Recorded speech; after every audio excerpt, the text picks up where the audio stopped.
A one-of-a-kind manuscript written by a slave has now been preserved in the Library of Congress. The Arabic language autobiography spent decades in private collections before the library acquired it in 2017.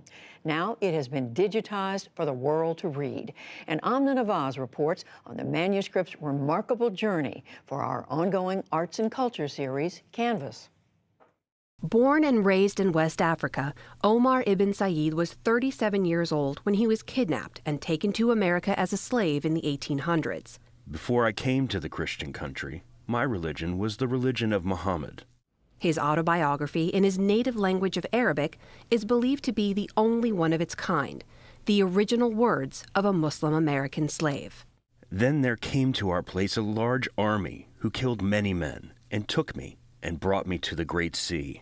His literacy and culture completely goes against, abolishes, one might say, annihilates the narrative that slaves were not capable of culture. In fact, they were persons with distinct histories, abilities, culture, and background.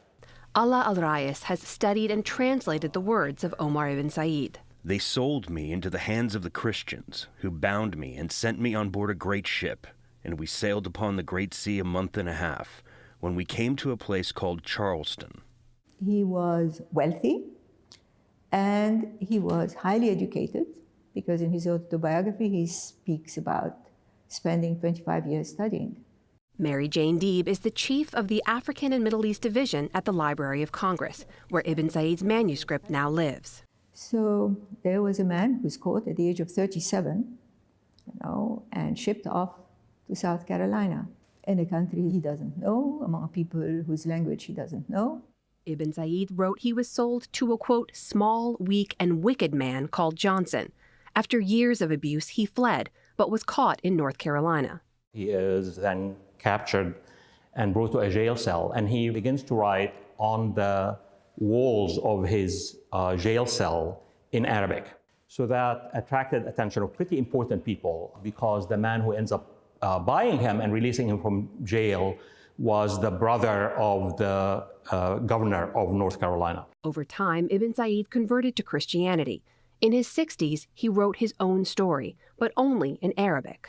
It's written in Arabic, and so his masters could not really read it at all. They could not really influence its writing. And so it was really his exact words, unfiltered by the machinery of the editorship of masters and abolitionists, as other slave narratives were. A machinery al-Rais says erased countless narratives, including the fact that up to 20% of Africans enslaved in America were Muslim.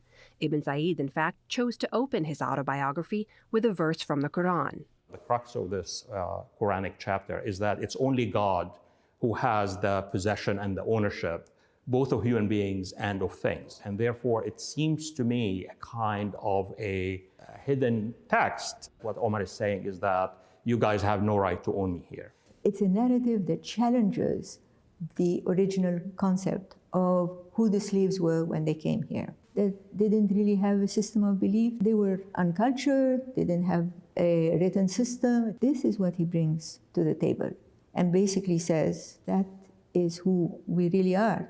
But before those pages written by Omar ibn Said could be shared with the rest of the world, conservators here at the Library of Congress worked for months behind the scenes to bring those pages back to life. We're trying to present the item as close to what it looked like at the time as possible. Sylvia Albro led the effort to rescue the nearly 200-year-old manuscript. The materials themselves, she says, tell us even more about the life of Omar ibn Said.